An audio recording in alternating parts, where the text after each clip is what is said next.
سلام به شما که در مسیر آیلتس همراه ما هستید و به کانال آیلتس آن د وی خوش اومدید. امروز میخوایم سراغ قسمت هفتم از سری آموزش‌های گرامر بریم و در مورد یک سری کلمات خیلی کوچیک اما فوق‌العاده قدرتمند صحبت کنیم. کلماتی مثل a, the, each, every, this, that. شاید با خودتون بگید اینها که خیلی پایه‌ای هستن، اما نکته دقیقاً همینه. ممتحن آیلتس به نحوه استفاده شما از همین کلمات بظاهر ساده نگاه میکنه تا سطح واقعی زبانتون رو بسنجه. دقیقاً فکر میکنم بزرگترین اشتباه اینه که اینها رو یه سری قانون حفظ کردنی ببینیم. در حالی که این کلمات ابزارهای شما برای کنترل جریان اطلاعات هستن. یعنی وقتی یاد بگیرید چطور با اینها ذهن خواننده یا شنونده رو هدایت کنید، اون وقتی که نمره شما تو بخش Grammatical Range and Accuracy واقعاً یه جهش پیدا میکنه. عالیه. این زاویه دید همه چیز رو عوض میکنه. خب از کجا شروع کنیم؟ بیایید با معروف ترین ها شروع کنیم. حروف تعریف یا articles، یعنی a, an و the. اولین سوال من اینه: چه زمانی مغز ما باید به طور خودکار بره سراغ a یا an؟ سوال خوبیه. اصل ماجرا اینه: هر وقت دارید یک اسم قابل شمارش و مفرد رو برای اولین بار به مخاطب معرفی میکنید، انگار دارید یه اطلاعات جدید رو وارد مکالمه میکنید. مثلا تو Writing Task 2 می نویسید Climate protection is a challenge for our entire society. اینجا شما دارید مفهوم چالش رو برای اولین بار مطرح میکنید. نمیگید تنها چالش، بلکه میگید این یک چالش در میون است. پس A و N مثل یه چراغ راهنما هستن که به خواننده میگن هی به این کلمه جدید توجه کن. و برای معرفی شغلم همین منطقه. وقتی میگیم My brother is an engineer، در واقع داریم برادرم رو تو دسته‌بندی بزرگ مهندسان قرار میدیم. یه اطلاعات جدید در موردش میدیم. کاملاً. و نکته کلیدی که نباید هرگز فراموش بشه اینه که A و N فقط و فقط با اسامی مفرد و قابل شمارش به کار میرن. شما هرگز نمیتونید بگید A water یا N advice. این یه اشتباه خیلی رایجه. این خیلی مهمه، چون این اشتباه سریع به ممتحن نشون میده که با پایه‌ای ترین اصول گرامر مشکل داریم. خب پس ما با A یک مفهوم جدید رو معرفی کردیم. حالا که اون مفهوم دیگه روی میزه و همه میشناسنش، تکلیف چیه؟ اینجا پای د به ماجرا باز میشه، درسته؟ دقیقاً. د مثل یک انگشت اشاره عمل میکنه. شما از د وقتی استفاده میکنید که مطمئنید مخاطب دقیقاً میدونه دارید در مورد کدوم شخص یا شیء صحبت میکنید. این دانستن مشترک اصل کاره. مثلا به این دو جمله نگاه کنید. The chart describes a fully equipped observation satellite.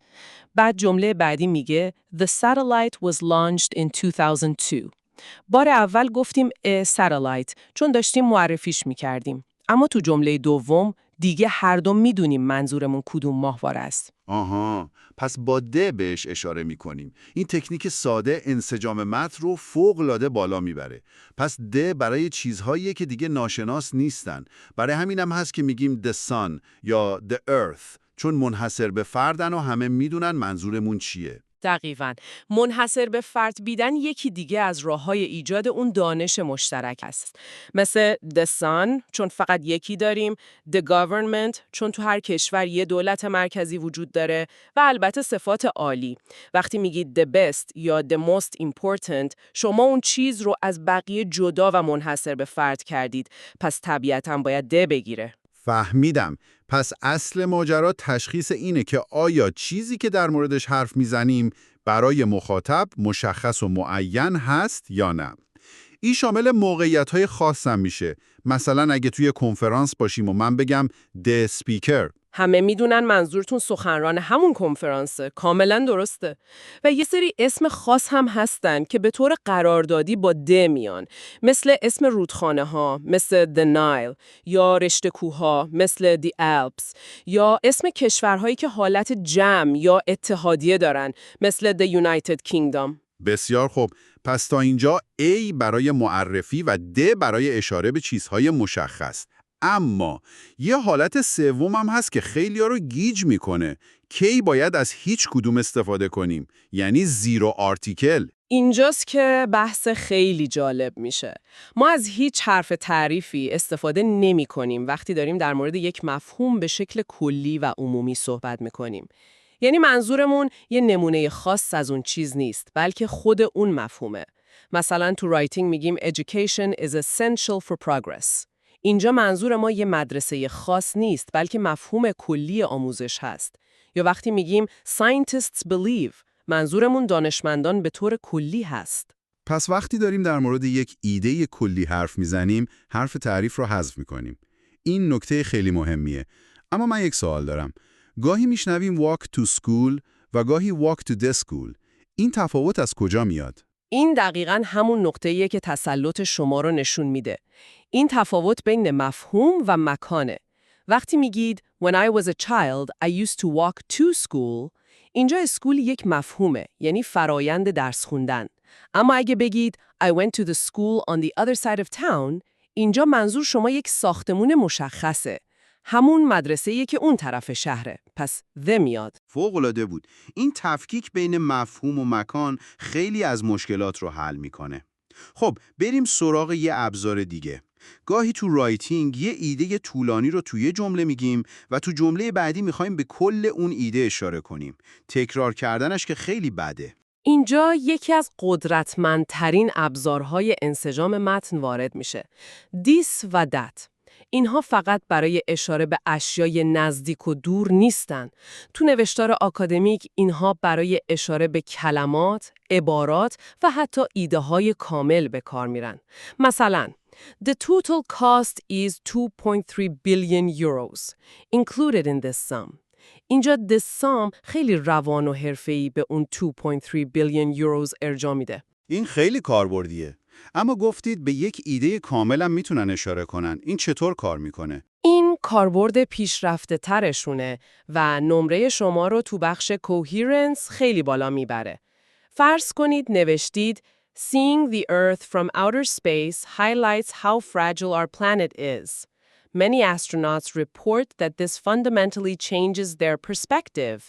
اینجا this به کل ایده جمله قبل اشاره داره. یعنی این حقیقت که دیدن زمین از فضا شکنندگی سیاره رو نشون میده. واقعا ابزار قدرتمندیه. مثل یه پل بین دوتا ایده عمل میکنه. خب حالا بریم سراغ یه سری کلمات دیگه که برای دقیق تر کردن صحبت در مورد اعضای یک گروه به کار میرن. Each, every, both, either, neither. من همیشه با each و every مشکل داشتم. خیلی شبیه به هم به نظر میرسن. این مشکل خیلی است. خبر خوب اینه که یه قانون مشترک و خیلی مهم دارن. هر دوشون همیشه با اسم و فعل مفرد میان. یعنی میگیم each person is، نه each person are. Every student has، نه every student have. خب این نکته خیلی کمک میکنه. اما تفاوت معناییشون چیه؟ تفاوت در تمرکزه. each تمرکزش روی تک تک اعضای یک گروهه. انگار دارید اونها رو به صورت فردی در نظر میگیرید. مثلا The examiner gave each candidate a different set of questions.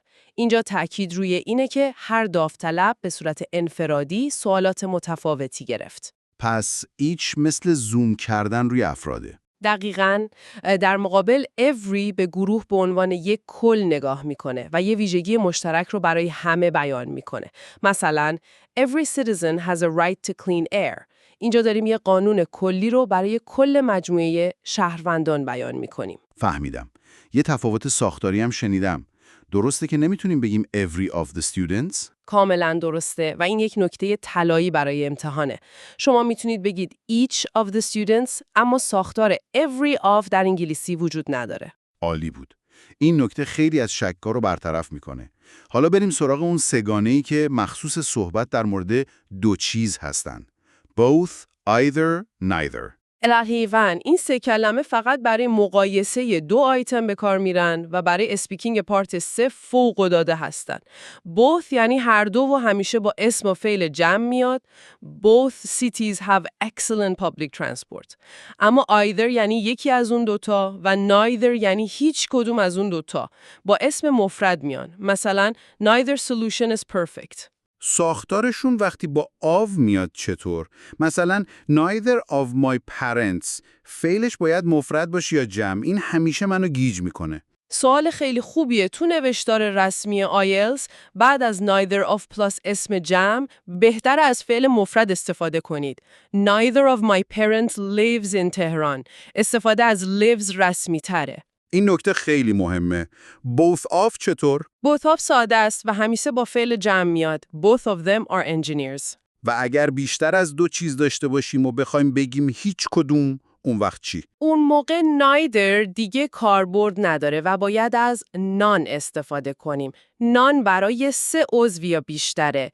None of the proposed solutions is practical. که البته none هم میتونه با فعل مفرد بیاد هم جمع، ولی برای رایتینگ آیلتس فعل مفرد پیشنهاد میشه. بسیار خوب. حالا بیایید همه اینها رو در عمل ببینیم. فرض دارین تو رایتینگ تاسک 1 یه گزارش نظرسنجی داریم. چرا در یه جمله میگیم interviews and questionnaires بدون حرف تعریف، اما بعدش میگیم the people involved با D؟ این دقیقاً به همون اصل دانش مشترک برمیگرده. وقتی برای اولین بار میگیم interviews and questionnaires، داریم به این روش‌ها به طور کلی اشاره میکنیم. اما وقتی میگیم the people involved، منظورمون دقیقاً همون افرادی هستن که تو این نظرسنجی خاص شرکت کردن.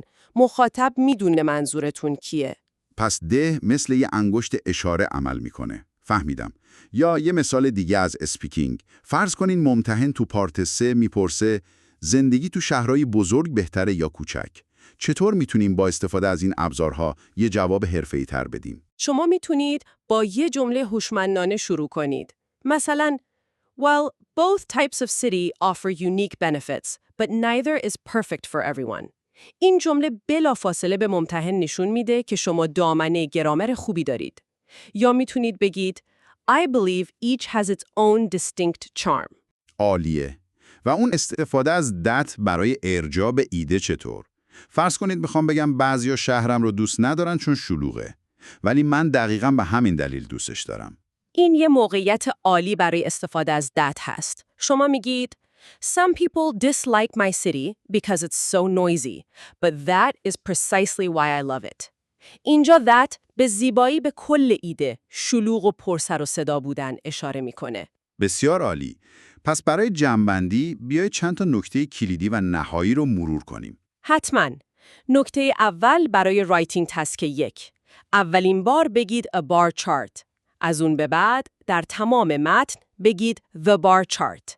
این نشون دهنده انسجامه. نکته دوم، در مورد مفاهیم کلی مثل تکنولوژی، هپینس، environment از حرف تعریف استفاده نکنید، اما به محض اینکه خاصش کردید در رو بیارید. مثلا the environment of our cities. نکته سوم برای بالا بردن نمره cohesion. از this و that نترسید. اینها بهترین دوستان شما برای جلوگیری از تکرار هستند. و نکته آخر برای اسپیکینگ پارت 3. وقتی دارید دیدگاه‌های مختلف رو تحلیل می‌کنید، از both, either, neither استفاده کنید. جمله‌ای مثل Well, both arguments have some merit. فوراً سطح مکالمه شما رو بالاتر میبره. در نهایت همه اینها به یک اصل برمیگرده. این کلمات کوچک ابزارهای شما برای دقیق بودن و هدایت کردن ذهن مخاطب هستند. واقعاً همینطوره. اینها فقط کلمه نیستن، ابزارهای قدرتمندی برای بالا بردن دقت و انسجام کلام ما در آزمون آیلتس هستند. از اینکه تا پایان این قسمت هم همراه ما بودید خیلی متشکریم. اگر این محتوا براتون مفید بود، لطفاً این قسمت رو لایک کنید، اون رو با سایر داوطلبان آیلتس به اشتراک بگذارید و برای دریافت ویدیوهای آموزشی بیشتر حتماً کانال آیلتس on the way رو سابسکرایب کنید. در مسیر آیلتس همراه شما هستیم.